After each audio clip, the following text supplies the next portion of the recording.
мэдээлэлээр та бүхэн маань мэдэх байх юм. Эндээс энэ сууж байгаа зөндөө олон компаниудаас дэмжиж манай бүтээгдэхүүнийг авч ажилчдаа болон харилцагч байгууллагуудаа гарын бэлэг болгож өгсөн байгаа. Тэгэхээр та бүхэндээ маш их баярлалаа гэж хэлмээрээ тэгээд цаашдаа тэгээд залуу хүн зорилго хийж бүтээх хүсэл маш их байгаа. Тэгээд одоохондоо ямарсан сайхан суралцаад явж байна. Манайх бол одоо гарааны компани байгаа. Тэгээд одоо энэ жилээс бид нар дараагийн шатандаа шилжихээр үл маш олон зүйлийг төлөвлөж байгаа. IPO гаргахаар бид нар судлаад төлөвлөд ингээд явж байгаа. Тэгэхээр та бүхэн бас бидэнтэй манайхтай одоо холбоотой ажиллах боломжтой компаниудтай нээлттэй хамтраад холбоотой ажиллахад бэлэн байгаа шүү.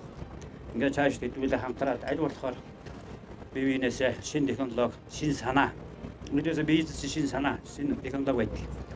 Тэгээ ингээд цайхан хамтраад ажиллая. Өнөөдрийн аялал та нартай ингээд нэг баг болоо явж байгаадаа баяртай байна. Бид нэр болохоор их хүржин компани төлөөлөл манай болохоор хүч модны самрыг боловсруулах, экспортлох, айжуулах, ойг нөхөн сэргээх чиглэлээр үйл ажиллагаа явуулдаг. Манай үйлдвэр дээр ихэд одоо 3 байгууллага хурж манад усныхаа захиалга өгсөн байна. Жишээ нь өчтөр ихэд одоо миний бодлого ирж захиалга өнгөд би сандраа одоо за би тэгвэл баартар дийлдэ би гутлыг хийсэн чинь зүгээр хэрэгтэй хөтө гутлаа хийлгээр одоохондоо би мөнгө төлөхөд авчаа гэх амар гой санагдсан шүү дээ. Бид нар бол яг л бүтээхийн төлөө төрсэн хүмүүс. Тэгэхээр бид нар бүтээж бүгдийг улсын хорноо дээш нь хөгжүүлнэ гэсэн зорилготой зүтгэж байгаа. Манай баялаг бүтээгдэхүүн ийм үлгэр жишээ.